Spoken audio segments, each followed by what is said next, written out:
Appropriation Ordinance Number 29/2012, authorizing the mayor and director of public service to enter a grant agreement with the Canton Community Improvement Corporation, the amount not to exceed $175,000 for the purpose of funding Canton Regional Chamber of Commerce activities and declaring the same to be an emergency. Leader Doherty. Mr. President, I move we adopt ordinance 18. It's been moved and seconded that you adopt ordinance 18. Any remarks under this ordinance? Mr. President. Yes. Member Morris. Thank you, sir. Earlier today, we had a fire at 21st and Cleveland Avenue. Okay, at the same time we had that fire, an automobile crashed in the front of Taggart's Ice Cream.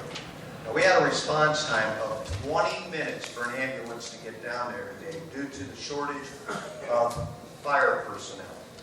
And vote any way you want, but my gut is we have to put the health and welfare of our constituents first before we start passing out checks for $175,000. I will be voting no. Any other remarks? Mr. President. Member Fisher.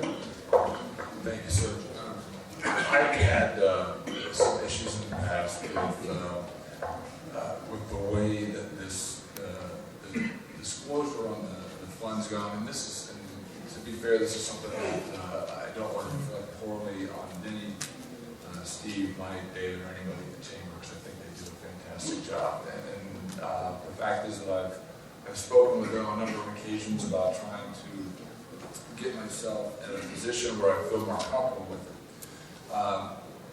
Unfortunately, I'm not going to be able to vote on this, and one of the reasons is because of the fact that, as was stated last week in committee, that these are general fund dollars. It's $175,000 in general fund, and I understand that money was found from capital improvement in order to cover that cost, but my feeling, and this is, as I said to them, my feeling is if we can find $175,000 to cover that cost for funding of Chamber of Commerce activities, that we should be able to instead find $175,000 from other sources to put into the police department or keeping fire stations open.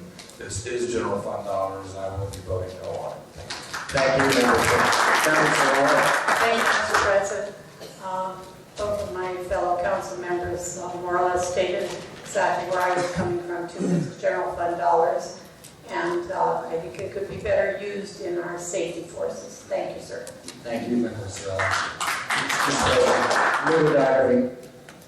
My experience with the chamber over the years is that they do a lot of great work for the community. You know, cities that have great relationships with the chambers really do strive to be successful. Now, what they do is they help us bring in jobs, bring in companies, which then brings in 2%. And I think we need jobs, and this is 17% of the budget. Cities our size, but if chambers more than that. You know, when it was coming out of federal dollars, which we can't do anymore, most people didn't have a problem. Well, that money could have been used for other programs in that department. So, you know, I know we want to throw the police and fire out there because it's an emotional thing. And I'm for more police and fire. But what the chamber does is help us get jobs, get companies to come here with employees so that we can have a better income tax base so that that money goes into the general fund and we can get more police. That's how I look at it. Any other remarks? Some of you may know, and I'm only, unless asked, which members really did on Ordinance 14, I'm very reluctant to make comments about ordinances that come before you. However, I'm also now a member of the CCIC, and historically, I think you all know that there's been a number of problems in that Canton Investment Corporation. And not just recent problems. I mean, it goes way back. There have been enormous problems. Director Williams has been phenomenal in changing the culture of that institution. He has worked diligently in changing the culture in a number of areas in economic development, because there have been historically very, very serious problems in those departments. And I have to concur with Leader Doherty. The Chamber of Commerce does an amazing job for our community. They work hand in glove all the time, 7 days a week, in trying to bring businesses to the community. And they work hand in glove with the mayor and his administration and all of us. I certainly echo what Leader Doherty just said, and that is, we do need more police. We do need more fire. But I have to remind people that while this is not an insignificant amount of money, $175,000 is not going to bring in police officers. It just isn't going to do it. And what we're doing now, because of the way the state has treated us, and I've repeated this and then I'm going to stop talking, but what we've done is now we are taking money that we need to invest in Canton's future with the chamber, saying that we don't have money to hire police, so we're really cutting our throats in two different ways. This is not going to bring police officers on the street, and I appreciate what Member Morris said and what all of you said about it, because it is critically important that we do get police. But this is Peter robbing Paul, and that's the problem with this. And that's the kind of situation the state has put us in. It's not fair. It's not good public policy, certainly. And in the end, it's going to be devastating for our cities. But nevertheless, if this is another tie vote, I will vote in favor of this ordinance. I think it's that important. I don't think we can cut our nose to spite our face. Member West. Mr. President, I've worked with the Chamber since I've been on this council, 10 years now, through the CCIC and through the Special Improvement District. Oftentimes, my ward, of course, is downtown, amongst other businesses that come to town. Oftentimes, they look for spaces. I call Steve Katz. Some of this funding takes care of Steve Katz. Steve Katz takes care of downtown. They're not only just taking care of our business structures and bringing businesses down, but they're also bringing residents downtown living. I mean, every day they're working on our behalf. They're working for the city of Canton. And I think we have to support this. I know that before, when I first came on council, Cassidy used to talk a lot about how the chamber and the city was always fighting. And since that time, they've been in great concert. And if you've seen, our city has grown significantly as a result of it. Not one day goes by that people don't come downtown and say, this is a nice downtown. They haven't stopped yet. We still need their support, and I will fund them. I will support this. Thank you, Member West. Any other remarks? Mr. President? Yes, Member Smith. You know, it's really puzzling me that some of us, and not to be throwing anyone out there, how we can sit up and say they're not going to support something when we've had other things that come across our desk that's more important, such as recreation for our youth, and a lot of us sit there and, you know, they'll think about it and they'll still vote no. And I think about how the chamber, I went to a conference a couple of weeks ago, I think it was, with Mel Grady. And the first thing that he talked about was working with the chamber and how the chamber can, you know, create jobs and bring jobs into the city. No one on this council needs safety, crime, and police no more than anybody. So it just makes me think and wonder now why all of a sudden, you know, you don't want to support it. I mean, that's your prerogative, I know. But I will be supportive because I know what the chamber does. I know we need to work with the chambers. And I just think that, you know, what they do is important. So I will be supporting. Thank you, Member Smith. And I think it's important, and I think it is important to say there isn't any member of this council that doesn't look at this and exercise independent judgment And this is not a criticism if you vote no or you vote yes. You vote your conscience, you vote what your constituents want. So Mr. President, these are tough political issues. Yes, Member Cole. I kind of echo what Member Smith states. We talk all the time about police and fire, but when we provide real solutions to those problems, because we all want more police, but you have to find a way to be able to pay for them. And just getting out there and stating that as a soundbite for endorsements, maybe the chamber should endorse it, maybe we wouldn't have these issues. But I mean, it's very clear we can continuously have these issues, and we don't have a real discussion about it. And it's time we need to start having that. It's actually deplorable. Mr. President, Member Sorelli. I think we are having a real discussion on the issue right now. If not, then it's right over somebody's head. If you look back in history, chambers of commerce were generally affluent gentlemen that cared about this community, lived in this city, and they devoted their time and did not take any pay. That's what history tells us. Now, then we had money, and we were using community block development grant money. And that was okay with everybody until somewhere along the way, the government told us that's an error, we cannot use those dollars. Now we're talking about general fund dollars.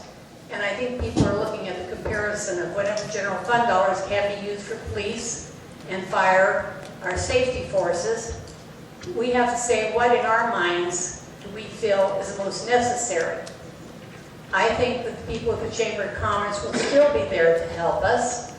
I think they care sincerely about this community, and I think this is not going to hurt them financially that much because they are 401k, God bless them, a non-for-profit organization, and their books are open to anybody. And if you bother to look, you will see that I don't think we're going to bankrupt them. So I do think that we have to look at our safety forces, and I do find it resentful whenever, I believe 6 of us brought forward to bring our starting wages for the police, and only 2 members of the personnel and the finance could block that out. So, let's put our priorities right. Thank you. Thank you.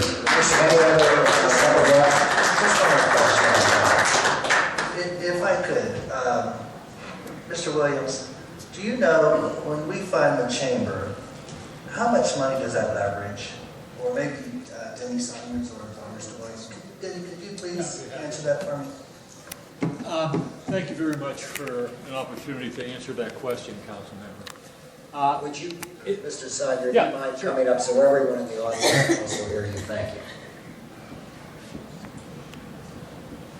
Danny Sager is my name. I'm President and CEO of the Canton Regional Chamber of Commerce. Thank you for the opportunity to make a couple comments.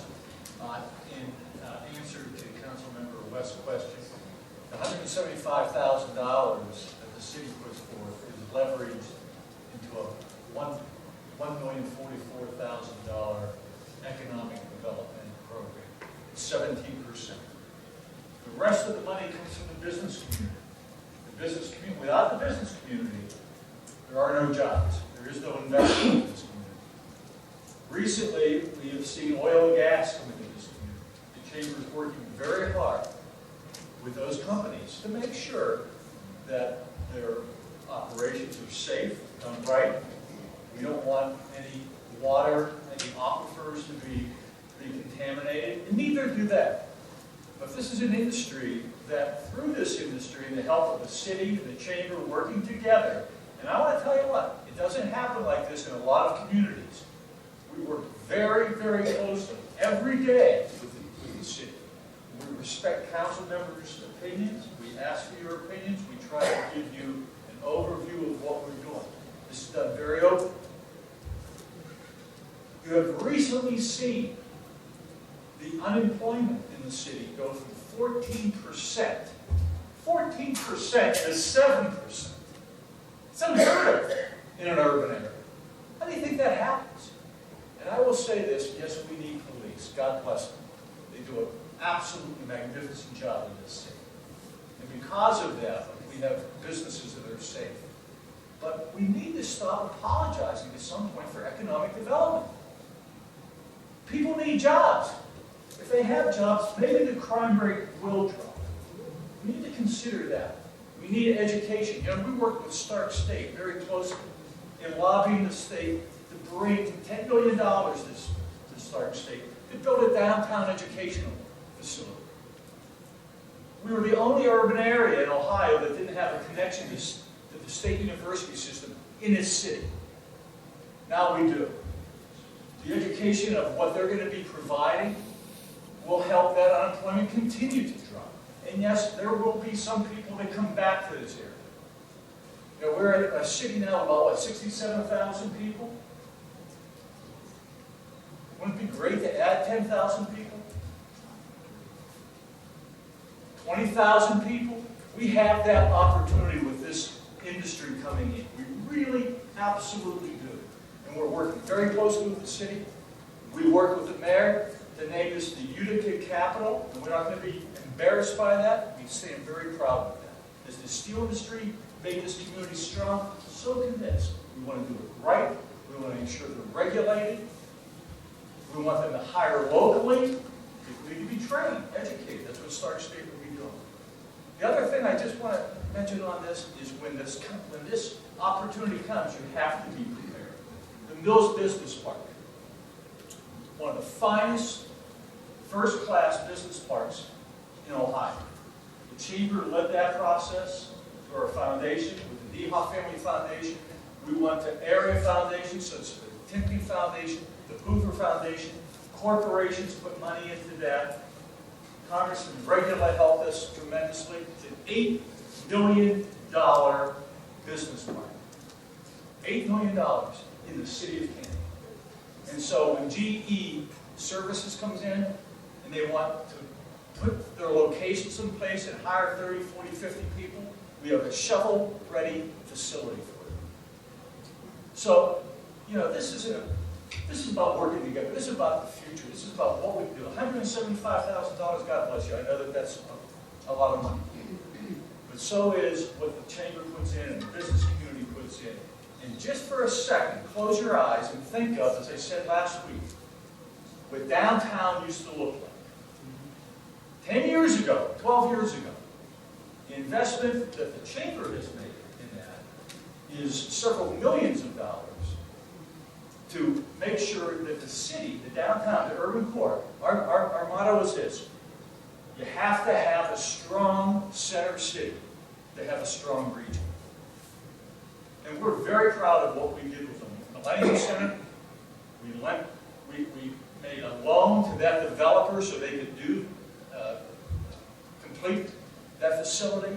What we have done in the downtown area in partnerships with the Special Improvement District, Canton tomorrow, and the Land Bank. And let me just say this, the number of business people who give their time, expertise, and dollars to leverage that $175,000 with $1 million program. Thank you. Thank you. Mr. President, I appreciate that, Denny. That was really good. But at the end of the day, it comes down to, you know, that 175. If we're going to throw this out, then we're looking at community development to bring more business in here. And believe me, they are strapped. We're the leanest city that we've ever been. That department needs help. And I'm going to tell you what, the Chamber can help them. This 175 is a small token. Thank you. Mr. President, Leader Doherty. Maybe it's unfortunate, but I can remember what downtown used to look like, because I've been here that long. And I've seen what the Chamber has done in those buildings, and we used to even give more to the Chamber. It's less than what we used to. I consider it an investment, and I think we'll get a good return on that investment. Thank you. Thank you, Leader. I think finally it comes down to those who vote in favor of this ordinance are not saying we don't want police, and people that vote against this ordinance in good conscience are not saying we do not want economic development. These are the priorities we have to wrestle with because of limited funding. And you know where that limited funding is coming from. We wouldn't be having this argument in a moment, in a second, if we had had the resources that we were promised. Any other remarks? It's been moved and seconded to adopt ordinance 18. Madam Clerk, roll call vote, please. Doherty. Aye. Griffin. Aye. Babcock. Aye. Sorelli. Cole. Aye. Hawk. Aye. West. Aye. Smith. Fisher. Merrill. Aye. Matt. Morris. No. 9 yeas, 3 nays, Mr. President. Thank you, Madam Clerk. Ordinance 18 is adopted.